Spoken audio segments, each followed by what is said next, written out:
Hello everyone. तो स्वागत है आप सभी का मिनिस्ट्री ऑफ ट्रांसलेशन पर। पिछले वीडियो में हम लोगों ने सीबीएसई के जो जीके और करंट अफेयर्स के क्वेश्चन थे उन्हें प्रैक्टिस कर लिया था। आज हम बात करने वाले हैं इसके हिंदी के क्वेश्चंस की। तो अब हिंदी के क्वेश्चंस की ओर देखें तो ये पूरा एक सेक्शन है हिंदी और इंग्लिश का। इसमें टोटल 100 क्वेश्चंस है और इनके जो मार्क्स है वो भी 100 थे। आपकी जो कट ऑफ है वो मैंने आपको बता दी थी कि कितनी होती है इसमें कट ऑफ। तो हिंदी के जो कुल क्वेश्चंस थे वो 50 क्वेश्चंस थे और इंग्लिश के 50 क्वेश्चंस थे। कुल मिलाकर ये 100 क्वेश्चन हो गए थे। सेक्शन के मार्क्स थे 200।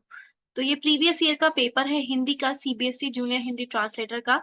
पहले क्वेश्चन की ओर बढ़ते हुए हम देखते हैं।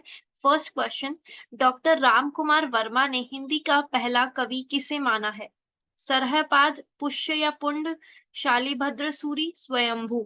तो इसका सही जवाब है स्वयंभू। आगे चलते हैं। हिंदी साहित्य के इतिहास लेखन का सबसे पहला प्रयास किसने किया है?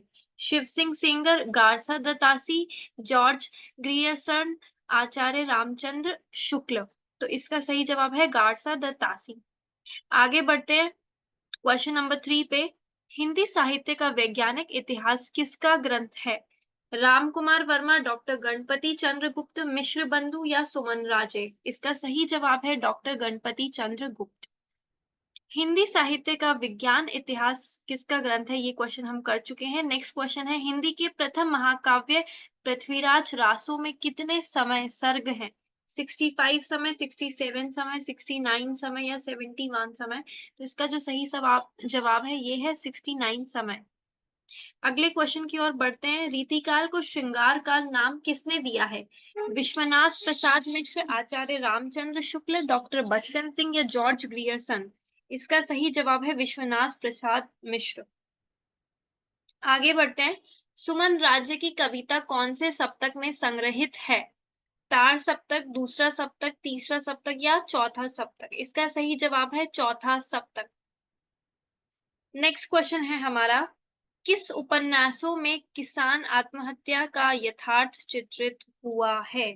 तो कौन सा ऐसा उपन्यास है जिसमें किसान आत्महत्या के बारे में बताया गया है, उसे चित्रित किया गया है? पानी के प्राचीर राम दशरथ मिश्र के द्वारा, फ्रांस संजीव के द्वारा, सोना माटी विवेकी राय के द्वारा, चित कोबरा मृदुला गर्ग के द्वारा। तो इसका सही जवाब है फ्रांस संजीव के द्वारा।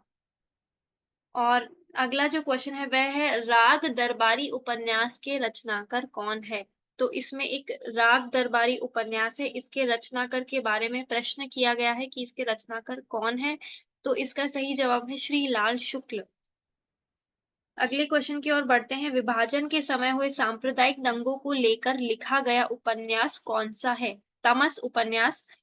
विभाजन के समय हुए सांप्रदायिक दंगों को लेकर लिखा गया था तमस।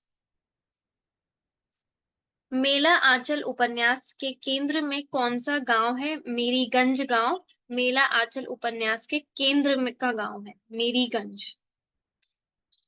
अगले क्वेश्चन की ओर बढ़ते हैं। इनमें से कौन सा उपन्यास कृष्णा सोबती का है? तो महाबोझ, जिंदगी नामा, मिलजुल मन, बेघर। इनमें से कौन सा उपन्यास कृष्णा सोबती का है? तो जिंदगी नामा इसका सही जवाब है। आगे बढ़ते हैं।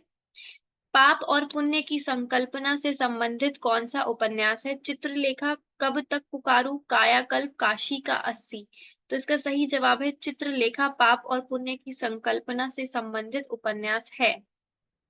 आगे बढ़ते हैं अगले क्वेश्चन की तरफ। इनमें से कौन सा उपन्यासकार मनोविश्लेषणवादी है? यशपाल, अमृत राय, विवेकी राय, डॉक्टर देवराज। तो इसका सही जवाब होता है डॉक्टर देवराज।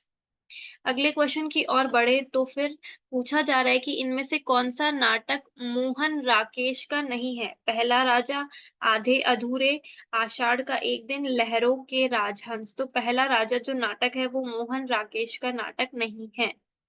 अगला क्वेश्चन है, मिस्टर श्यामनाथ किस कहानी का पात्र है?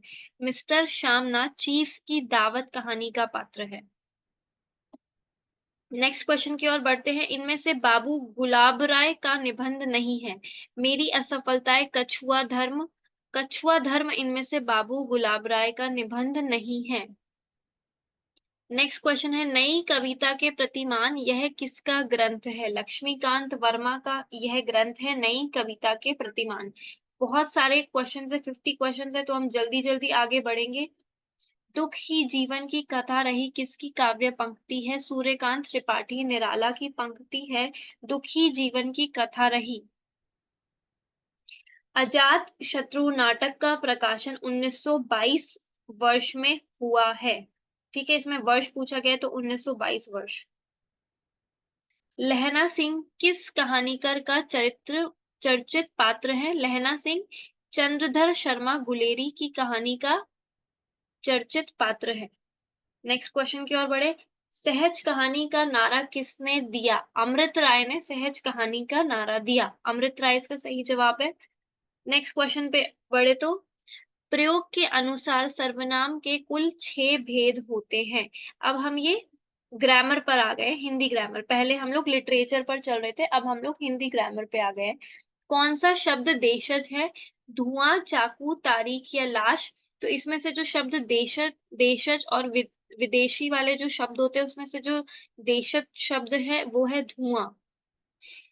ठीक है, आगे बढ़ते हैं। इनमें से कौन सा मूल स्वर है? ए, आई, ई। तो इसमें से जो मूल स्वर है वो है ई, छोटा वाला ई। नेक्स्ट क्वेश्चन की ओर बढ़े तो इनमें से कौन सा शब्द शुद्ध है? तो इसमें से आपको शुद्ध बताना था, तो जो फर्स्ट वाला आपको जिजीविषय लिखा हुआ दिख रहा है, वो शब्द शुद्धि के अनुसार लिखा गया है, वो बिल्कुल एकदम करेक्ट है लिखावट के अनुसार। नेक्स्ट क्वेश्चन, प्रत्यय रहित शब्द कौन सा है? तो विद्वान, ज्ञानी, विद्या या त्यागी। अब अगर हम इसमें प्रत्यय रहित शब्द देखें तो विद्या एक प्रत्यय रहित शब्द है, क्योंकि अगर इसमें से वी हटा दिया जाए तो फिर क्या होता है, ध्या का कोई मतलब नहीं होता है, या ध्या हटा दिया जाए तो मतलब ये अकेला कोई वर्ड ही नहीं हो सकता, अगर कुछ भी हटा दिया जाए तो। ठीक है, तो विद्या एक प्रत्यय रहित शब्द है। नेक्स्ट पे आते हैं। किस समा किस समास में पहला पद विशेषण और दूसरा पद विशेष्य होता है? किस समास में पहला पद विशेषण और दूसरा पद उसकी विशेषता बताता है, जो विशेष्य होता है? तो ये कर्मधारय समास है। किस समास में पहला पद विशेषण और दूसरा पद विशेष्य होता है? तो वो कर्मधारय समास होता है। स्त्रीलिंग शब्द इनमें से कौन सा था? तो स्त्रीलिंग शब्द पक्षी, जोंक, भेड़िया या चीता। तो भेड़िया इज नॉट स्त्रीलिंग, चीता भी स्त्रीलिंग नहीं होता है, पक्षी उड़ते हैं गगन में तो ये स्त्रीलिंग नहीं होता है, जोक जो है वो स्त्रीलिंग आपका है। नेक्स्ट क्वेश्चन है, नया ज्ञानोदय पत्रिका के संपादक कौन है? तो लीलाधर मंडलोई नया ज्ञानोदय पत्रिका के संपादक है। काफी डिफिकल्ट सा ये थोड़ा पेपर है, कुछ चीजों के छोड़ के जिन्होंने लिटरेचर पढ़ा है उनको इजी लग रहा होगा, उन्हें समझ आ जाएगा। पर जिन्होंने अगर बिल्कुल लिटरेचर नहीं पढ़ा है तो इस पेपर के लिए उन्हें थोड़ी सी मेहनत करने की जरूरत है। मीडियम लेवल का ये पेपर, अगर आपने लिटरेचर पढ़ा है तो ये जो सारे उपन्यासकार है ये बेसिक है, और ये जो कहानियों के बारे में, उपन्यासों के बारे में कुछ सारे ये भी बेसिक है। तो इतना आपको जानकारी होनी चाहिए लिटरेचर के बारे में। इंग्लिश में जब हम करेंगे तो आप समझ जाएंगे, उसमें वही फिर शेक्सपियर के ही पूछे जाएँगे जो बेसिक बेसिक राइटर्स हैं, तो आपको शायद थोड़ा समझ आए। पर जो शायद हिंदी सब्जेक्ट से हैं, वो ये समझ पा रहे होंगे। सपनों की होम डिलीवरी किसका उपन्यास है? ममता कालिया का उपन्यास है सपनों की होम डिलीवरी। अगला क्वेश्चन है, इनमें से कौन-सी रचना किन्नर केंद्रित नहीं है? तो गुलारा बेगम। कितनी धूप में कितनी बार किस विधा की रचना है? आत्मकथा। कितनी धूप में कितनी बार आत्मकथा विधा की रचना है। कौन सी आत्मकथा दलित जीवन पर केंद्रित नहीं है? बूंदबावड़ी। बूंदबावड़ी जो आत्मकथा है वो दलित जीवन पर केंद्रित नहीं है। और बाकी सारी जो है, जूठन भी एक दलित, जूठन तो आपने पढ़ी होगी, आपकी सीबीएसई की एनसीईआरटी में आती है, शायद 8th क्लास में ही आती है जूठन, 7th या 8th में आती है, तो आपने पढ़ी होगी ये दोहरा अभिशाप मूर्धइया। तो बूंदबावड़ी जो है वो दलितों पर आधारित नहीं है। नेक्स्ट क्वेश्चन की ओर बढ़े तो तुलसीदास किसकी कविता है? तो निराला की कविता है तुलसीदास, निराला जी की। अगला क्वेश्चन है, मेरे हमसफर जीवनी किसके जीवन पर केंद्रित है? कमलेश्वर। मेरे हमसफर जीवनी कमलेश्वर के जीवन पर केंद्रित है। नेक्स्ट क्वेश्चन, इनमें से रसवादी आलोचक कौन है? इंद्रनाथ मदन, नामवर सिंह, रामविलास शर्मा, नगेंद्र। तो जो इसमें नगेंद्र है, जो लास्ट ऑप्शन है, वो इसमें रसवादी आलोचक है। अगला क्वेश्चन कहता है अलका और कल्याणी किस नाटक के स्त्री पात्र है? तो चंद्रगुप्त यहाँ जो नाटक है उसके स्त्री पात्र का नाम है अलका और कल्याणी। नेक्स्ट क्वेश्चन है हमारा जैनेन्द्र की कहानियों का सही अनुक्रम कौन सा है? तो जैनेन्द्र की जो कहानियां हैं उनका जो सही अनुक्रम है वो है फांसी, वातायन, एक रात, पाजेब। ठीक है, इसका ये सही अनुक्रम है। इनमें से हजारी प्रसाद द्विवेदी की रचना कौन सी है? तो हजारी प्रसाद द्विवेदी की जो रचना है वो है विचार और विर्तक। अगले क्वेश्चन की ओर बढ़े तो अनुवाद शब्द का संबंध किस धातु से है? वद, वाद, अनुवाग। तो अनुवाद शब्द का जो संबंध है वो वद धातु से है। पहला ऑप्शन यहाँ पर करेक्ट माना जाएगा। अनुवाद शब्द का संबंध वद धातु से है। अनुवाद की लघुतम इकाई इकाई कौन सी होती है? तो अनुवाद की जो लघुतम सबसे छोटी इकाई है वो क्या होती है? शब्द। अगला क्वेश्चन है भारतीय भाषा की अनुवाद परिषद को लेकर कौन सी पत्रिका निकलती है?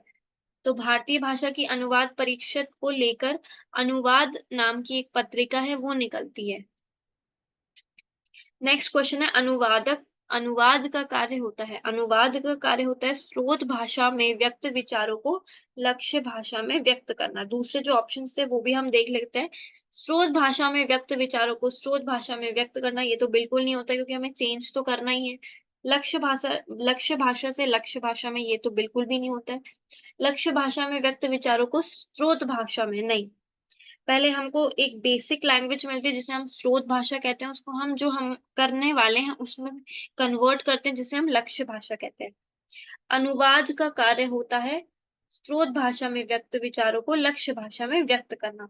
इनमें से मानव नियंत्रित यांत्रिकी अनुवाद का सोपान नहीं है। अनुभाग इनमें से मानव नियंत्रित यांत्रिकी मशीनी अनुवाद का सोपान नहीं है। अनुभाग बाकी जो पाठ का विश्लेषण अंतर्वर्ती प्रक्रिया प्रजनन है ये एक यांत्रिक अनुवाद का सोपान है।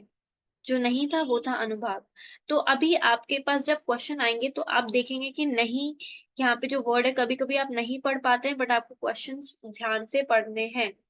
रविंद्रनाथ ठाकुर ने तुलनात्मक साहित्य के लिए कौन से शब्द का प्रयोग किया है? तो रविंद्रनाथ ठाकुर ने तुलनात्मक साहित्य के लिए विश्व साहित्य शब्द का प्रयोग किया है। विश्व साहित्य। तुलना किस प्रकार का शब्द है? तुलना जो शब्द है वो एक भाववाचक संज्ञा का शब्द है। आगे बढ़ते हैं किस साहित्य के माध्यम से वसुधैव कुटुंब की भावना को पुनः चरितार्थ किया जा सकता है? तो वसुधैव कुटुंब की जो भावना है इसको पुनः चरितार्थ तुलनात्मक साहित्य से किया जा सकता है। किस साहित्य के माध्यम से ये क्वेश्चन हमारा हो चुका है। हम अगले क्वेश्चन की ओर बढ़ते हैं। सभी उच्चर ज्ञान की प्राप्ति तुलना पर ही आधारित है। यह किसका कथन है? तो ये मैक्स मूलर का कथन है कि सभी उच्चतर ज्ञान की प्राप्ति तुलना पर ही आधारित है। अगला क्वेश्चन है किसने सबसे पहले कंपैरेटिव लिटरेचर पद का प्रयोग किया है? तो कंपैरेटिव लिटरेचर पद का सबसे पहला प्रयोग मैथ्यू आर्नोल्ड ने किया है। इनमें से कौन सा तुलनात्मक साहित्य का उद्देश्य नहीं है? तुलनात्मक साहित्य का उद्देश्य रचनाओं की तुलना कर गुण दोष निकालना नहीं है। अब आपको यहाँ पे नहीं वाला अच्छे से पढ़ना है क्योंकि आपको ये तीनों ऑप्शन अच्छे लगेंगे तो आप इनमें से कुछ भी टिक कर देंगे।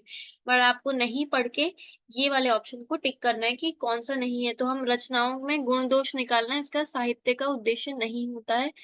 भारतीय और पाश्चात्य साहित्य के प्रति समुचित विचारधारा का विकास करना इसका एक उद्देश्य होता है। साम्य वैषम्य की खोज करना इसका एक लक्ष्य होता है और विस्तृत परिप्रेक्ष्य में साहित्य का अध्ययन करना इसका एक उद्देश्य होता है। पर गुण दोष निकालना इसका उद्देश्य नहीं होता है। तो यहाँ पे हमारा हिंदी का जो सेक्शन है जो 50 मार्क्स का आता है ये खत्म हो चुका है। अब आप बोलेंगे कि कैसे पढ़ें, कौन सी बुक्स या क्या, तो इसमें नेट की ये जो किताबें आती हैं हिंदी की और इंग्लिश की वो आप काम में ले सकते हैं। यूट्यूब चैनल्स अगर आप बोलेंगे तो मैं आपको बता दूंगी कि कौन से यूट्यूब चैनल्स आपके इसमें काम आने वाले हैं। आप तैयारी कौन कौन से यूट्यूब चैनल से कर सकते हैं।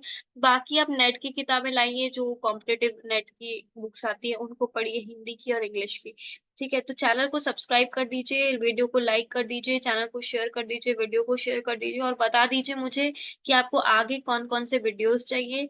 तब तक के लिए मैं आपसे मिलूंगी अगले वीडियो में। बहुत सारी जानकारी के साथ, जो भी आप बोलेंगे वो आपको मिल जाएगा। तो आप मेरे को कमेंट सेक्शन में बता दीजिएगा कि आपको वीडियोज़ कैसे लग रहे हैं, आपको आगे और कौन-कौन से वीडियोज़ चाहिए। Thank you so much.